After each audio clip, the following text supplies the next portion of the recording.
There is a number that scientists have been tracking for over a century. A single number, built from thousands of thermometers scattered across continents and oceans, pieced together from weather balloons and satellites and buoys drifting silently through the deep. That number is the average temperature of the Earth. And right now, that number is rising faster than at any point since humanity first began systematically measuring it in 1880. A new study has found that the rate at which our planet is warming has nearly doubled. From 1970 through to around 2015, the Earth was heating at a rate of less than zero point 0.2 degrees Celsius every decade. A steady, alarming climb, but one that the world had, in a sense, grown grimly accustomed to. Then something shifted. Over the last 10 years, that rate has surged to approximately 0.35 degrees Celsius per decade, nearly twice as fast. And when the researchers behind this study filtered out the noise, the natural wobbles and cycles that have always shaped our climate, the underlying acceleration became even clearer. To understand why this matters, you have to understand what the climate system is. It is not a simple machine with a single dial. It is a churning, interconnected web of ocean currents, atmospheric gases, ice sheets, forest canopies, and volcanic plumes. Natural forces have always pushed temperatures up and pulled them back down. El Niño, the periodic warming of surface waters in the Pacific, can nudge global average temperatures higher for a year or two before La Niña cools them back. Volcanic eruptions inject sulfur dioxide into the stratosphere, briefly shading the planet. Solar cycles wax and wane over 11-year rhythms. For years, some scientists, and many skeptics, pointed to these natural fluctuations as explanations for the most alarming temperature readings. Perhaps the record-breaking heat was an outlier. Perhaps it was El Niño. Perhaps it was a blip. This new research was designed to answer that challenge directly. The team applied what is known as a noise reduction method to 5 major global temperature datasets, the most comprehensive temperature records humanity has assembled, and stripped out the estimated contribution of natural, non-human factors. What remained in every single dataset was the same signal, an acceleration in human-driven global warming that emerged around 2013 or 2014. Stefan Ramstorff, a scientist at the Potsdam Institute for Climate Impact Research and one of the study's co-authors, was direct about what the findings mean. If the warming rate of the past 10 years continues, it would lead to a long-term exceedance of the 1.5 degree limit set by the Paris Agreement before 2030. That limit, 1.5 degrees of warming above pre-industrial levels, was the benchmark that the world's governments agreed upon in 2015 as the threshold beyond which the risks of catastrophic, cascading climate breakdown grow dramatically. It was already considered an ambitious target.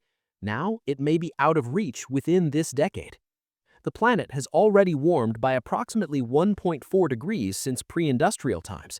That warming is the accumulated result of more than a century of burning coal, oil, and natural gas, releasing carbon dioxide and methane that form an invisible blanket around the Earth, trapping heat that would otherwise escape into space. But the new acceleration is not fully explained by those emissions alone. Part of the story involves a surprising and troubling twist: the unintended consequences of cleaning up other forms of pollution.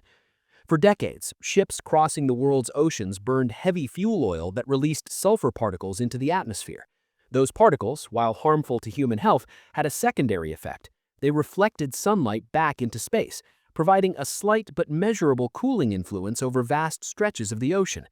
In 2020, international regulations came into force requiring ships to switch to cleaner fuels. The sulfur pollution dropped sharply, and with it, that accidental cooling effect disappeared, leaving the oceans more exposed to the sun's energy. Scientists believe this may be one of the factors contributing to the acceleration. A pollutant that was harming us was also inadvertently protecting us.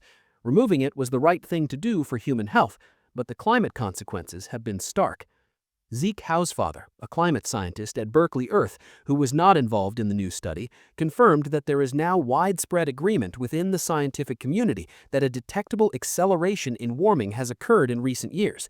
He co-authored a separate study that also found climate breakdown has speeded up, estimating the current rate at around 0.27 degrees per decade, somewhat slower than the new study's figure, but pointing in the same direction.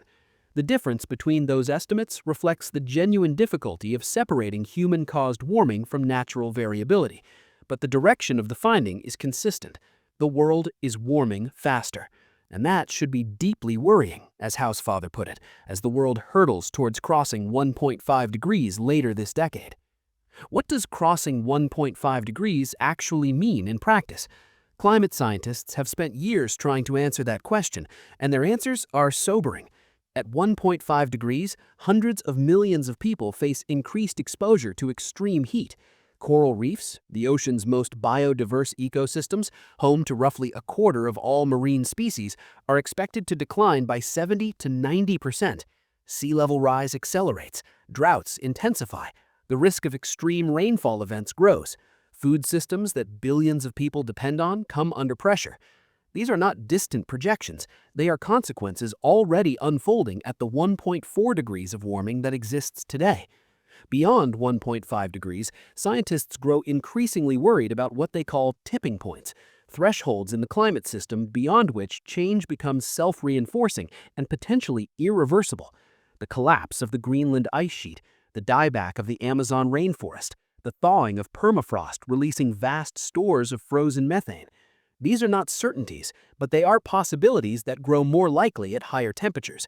The chances of catastrophe increase at every fraction of a degree, which is why the difference between 1.5 and 2 degrees is not small. It is enormous. Claudia Bieliu, a climate scientist at the University of California, Santa Cruz, offered an important note of caution in response to the new findings. The acceleration may prove temporary, she said. There is precedent for this. The powerful El Niño event of 1998 produced a period of anomalous warming that was followed by a relative slowdown, a slowdown that was then mischaracterized by some as a pause in global warming altogether. She stressed that continued monitoring over the coming years will be essential to determine whether the accelerated warming rate represents a lasting shift or a transient feature of natural variability.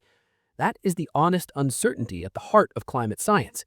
The researchers are not claiming certainty about every mechanism driving the acceleration. They are not saying the rate will definitely continue. They are saying that the data, stripped of natural noise, shows a real and significant increase in the pace of human-caused warming. And they are saying that if it continues, the consequences will be severe. The past 3 years have been the hottest 3-year period ever recorded. Scientists have continued to document record levels of planet-heating pollution entering the atmosphere. And there is a growing fear among researchers that the planet's carbon sinks, the forests, soils, and oceans that absorb roughly half of all human carbon emissions, may be beginning to falter. If those systems weaken, more of the carbon we emit stays in the atmosphere. The warming feedback accelerates further. There is only one variable that ultimately determines how hot the planet gets. Not solar cycles, not El Niño, not volcanic eruptions. Those natural forces will continue to push temperatures up and down, as they always have. But the long-term trajectory of the Earth's temperature depends on one thing above all others: how quickly humanity reduces its emissions of carbon dioxide from fossil fuels to zero. That is the conclusion that Ramstorff drew from this research. It's also the conclusion that the entire body of climate science has been pointing towards for decades. The thermometers are still running. The satellites are still watching. The number is still rising, and the rate at which it rises is now faster than at any point in the recorded history of this planet's temperature. What happens next is not written yet.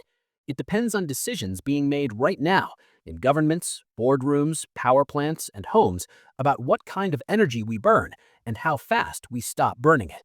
The science can tell us what is happening. Only human choices can determine what happens next.